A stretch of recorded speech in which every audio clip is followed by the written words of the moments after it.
ನಮಸ್ಕಾರ ಎಲ್ಲರಿಗೂ. ನಾನು ನಿಮ್ಮ ಪ್ರೀತಿಯ ರಾಯಚೂರು ಹುಡುಗಿ. ತಮಗೆಲ್ಲರಿಗೂ ಅಮ್ಮ ಮಾಡಿಗೆ ಮನೆ ಯೂಟ್ಯೂಬ್ ಚಾನಲ್ಗೆ ಸ್ವಾಗತ ಸುಸ್ವಾಗತ. ಇವತ್ತಿನ ಸ್ಪೆಷಲ್ ರೆಸಿಪಿ ಏನಪ್ಪ ಅಂದರೆ ಟೇಸ್ಟಿಯಾಗಿರುವಂತಹ ಹಾಗೂ ಈ ಬೇಸಿಗೆಗೆ ತುಂಬಾ ತಂಪಾಗಿರುವಂತಹ ಆಹಾರ ಪದಾರ್ಥ ಅಂದರೆ ಅದು ಹೆಸರುಕಾಳು ಹಾಗೆ ಮೊಸರು ಬೇಳೆ. ಇವೆರಡನ್ನು ಬಳಸ್ಕೊಂಡು ಯಾವ ರೀತಿ ಬೇಳೆ ಸಾರನ್ನು ಮಾಡೋದು ಅಂತ ನೋಡ್ಕೊಂಡು ಬರೋಣ. ಇಲ್ಲಿಗೆ ಈ ಬೇಳೆ ಸಾರು ರೆಸಿಪಿನ ಮಾಡಲಿಕ್ಕೆ 1 ಕಪ್ಪಷ್ಟು ಹೆಸರುಬೇಳೆ, 1 ಕಪ್ಪಷ್ಟು ಮೊಸರು ದಾಲು, ಹಾಗೆ 1 ಮೀಡಿಯಮ್ ಸೈಜ್ ಈರುಳ್ಳಿ, 1 ಮೀಡಿಯಮ್ ಸೈಜ್ ಟೊಮೆಟೊ, ಸ್ವಲ್ಪ ಕರಿಬೇವು, 2 ರಿಂದ 3 ಒಣಮೆಣಸಿನಕಾಯಿ, ಹಾಗೆ 4 ರಿಂದ 5 ಹೆಸರು ಬೆಳ್ಳುಳ್ಳಿ, ಹಾಗೆ ಸ್ವಲ್ಪ ಜೀರಿಗೆ, ಸ್ವಲ್ಪ ಸಾಸಿವೆನ ತೊಗೊತಾ ಇದ್ದೀನಿ. ಈರುಳ್ಳಿನ ಉದ್ದುದವಾಗಿ ಹೆಚ್ಕೋಬೇಕು, ಹಾಗೆ ಟೊಮೆಟೊನ ಅಡ್ಡಡ್ಡವಾಗಿ ತುಂಬ ಚಿಕ್ಕದಾಗಿ ಹೆಚ್ಕೋಬೇಕು.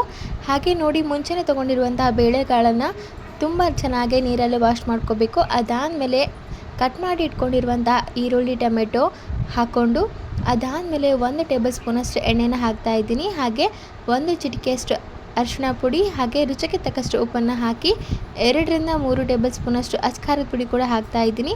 ಅಚ್ಕಾರದ ಪುಡಿ ಬದಲಿಗೆ ಹಸಿ ಮೆಣಸಿನ್ಕಾಯಿ ಕೂಡ ಹಾಕೋಬಹುದು. ಎಲ್ಲನೂ ಹಾಕಿ ತುಂಬ ಚೆನ್ನಾಗಿ ಕಲಿಸ್ಕೋಬೇಕು. ಅದಾದಮೇಲೆ ಲಿಡ್ಡನ್ನು ಕ್ಲೋಸ್ ಮಾಡಿ 4 ರಿಂದ 5 ವಿಷಲ್ನ ಹಾಕಿಸ್ಕೋಬೇಕಾಗುತ್ತೆ. 1 ಕಪ್ ಬೇಳೆಗೆ 2 ಕಪ್ಪಷ್ಟು ನೀರನ್ನು ಹಾಕ್ತಾ ಇದ್ದೀನಿ. ಇಲ್ಲಿ ನಾವು ತೊಗೊಂಡಿರೋದು 2 ಕಪ್ ಬೇಳೆ, ಹಾಗಾಗಿ 4 ರಿಂದ 5 ಕಪ್ಪಷ್ಟು ನೀರನ್ನು ಹಾಕಿ ಲಿಡ್ಡನ್ನು ಕ್ಲೋಸ್ ಮಾಡಿ 4 ರಿಂದ 5 ವಿಷಲ್ನ ಹಾಕಿಸ್ಕೊಂಡು ವಿಷಲ್ನ ಬಿಸಿ ಇರುವಾಗಲೇ ತೆಗಿಬೇಕಾಗುತ್ತೆ. ಅದಾದಮೇಲೆ ಅದು ಬಿಸಿ ಇರುವಾಗಲೇ ಅದನ್ನು ಮಗಿಸ್ಕೋಬೇಕಾಗುತ್ತೆ, ಇಲ್ಲಾಂದರೆ ಆಮೇಲೆ ಮಗ್ಸೋಕ್ಕೆ ನೀಟಾಗಿ ಬರೋದಿಲ್ಲ. ನೋಡಿ, ಆಲ್ರೆಡಿ ಲಿಡ್ಡನ್ನು ಓಪನ್ ಮಾಡಿದ್ದೀವಿ ಎಷ್ಟು ಬಿಸಿಯಾಗಿದೆ ಅಂತ. ಇದೇ ಹಂತದಲ್ಲಿ ಬೇಳೆನ ನುಣ್ಣಗೆ ಮಗ್ಚ್ಕೋಬೇಕು. ನೋಡಿ, ನೀವೇ ನೋಡ್ತಿರ್ಬೋದು ಯಾವ ರೀತಿ ಮಗ್ಸ್ತಾ ಇದ್ದೀವಿ ಅಂತ. ನೋಡಿ, ಆಲ್ರೆಡಿ ಬೇಳೆನ ತುಂಬ ಚೆನ್ನಾಗಿ ಮಗ್ಸಿದ ಆಗಿದೆ. ಮತ್ತೊಂದು ಕಡೆ ಒಗ್ಗರಣೆನ ಯಾವ ರೀತಿ ಹಾಕೋಬೇಕು ಅಂತ ನೋಡ್ಕೊಂಡು ಬರೋಣ. ಒಂದು ಪಾತ್ರೆನ ಇಟ್ಕೊಂಡು ಆ ಪಾತ್ರೆ ಕಾದಾದಮೇಲೆ ಅದಕ್ಕೆ 3 ಟೇಬಲ್ ಸ್ಪೂನಷ್ಟು ಎಣ್ಣೆನ ಹಾಕೋಬೇಕು. ಎಣ್ಣೆ ಏನೇನು ಕಾದಾಗಿದೆ ಅಂದಮೇಲೆ ಅರ್ಧ ಟೇಬಲ್ ಸ್ಪೂನ್ ಜೀರಿಗೆ, ಅರ್ಧ ಟೇಬಲ್ ಸ್ಪೂನ್ ಸಾಸಿವೆನ ಹಾಕೋಬೇಕು. ಜೀರಿಗೆ ಸಾಸಿವೆ ಚಟಪಟ ಅಂದಮೇಲೆ ಮುಂಚೆನೇ ಹೆಚ್ಚಿ ಇಟ್ಕೊಂಡಿರುವಂತಹ 4 ರಿಂದ 5 ಹೆಸರಿನ ಬೆಳ್ಳುಳ್ಳಿನ ಹಾಕೋಬೇಕು. ಅದಾದಮೇಲೆ ಸ್ವಲ್ಪ ಕರಿಬೇವು, ಹಾಗೆ 2 ರಿಂದ 3 ಒಣಮೆಣಸಿನ್ಕಾಯಿನ ಈ ರೀತಿ 1ರಲ್ಲಿ 3 ಭಾಗಗಳನ್ನಾಗಿ ಮಾಡಿ ಹಾಕೋಬೇಕಾಗುತ್ತೆ. ಬೆಳ್ಳುಳ್ಳಿ ತುಂಬ ಚೆನ್ನಾಗಿ ಫ್ರೈ ಆಗಬೇಕು, ಒಂದು ಗೋಲ್ಡನ್ ಬ್ರೌನ್ ತನಕ ಆಗಬೇಕು, ಅಲ್ಲಿವರೆಗೂ ಅದನ್ನು ಫ್ರೈ ಮಾಡ್ಕೋಬೇಕು.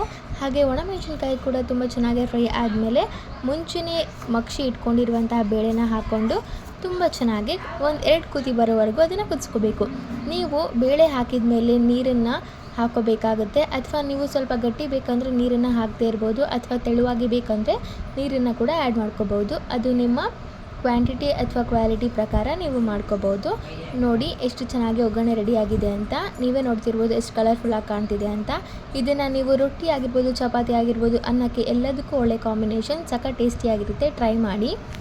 ಸೊ ಇದಾಗಿತ್ತು ಇವತ್ತಿನ ಸ್ಪೆಷಲ್ ದೇಹಕ್ಕೆ ತಂಪಾಗಿರುವಂತಹ ಹೆಸರುಬೇಳೆ ಹಾಗೆ ಮೊಸರು ದಾಲಿಂದ ಮಾಡುವಂತಹ ಬೇಳೆ ಸಾರು ರೆಸಿಪಿ. ಈ ರೆಸಿಪಿ ನಿಮಗೇನಾದರೂ ಇಷ್ಟ ಆಗಿದ್ದರೆ ಅಮ್ಮ ಮಾಡಿಗೆ ಮನೆ ಯೂಟ್ಯೂಬ್ ಚಾನಲನ್ನು ಲೈಕ್ ಮಾಡಿ, ಶೇರ್ ಮಾಡಿ, ಕಮೆಂಟ್ ಮಾಡಿ ಹಾಗೂ ಸಬ್ಸ್ಕ್ರೈಬ್ ಮಾಡಿ. ಧನ್ಯವಾದಗಳು.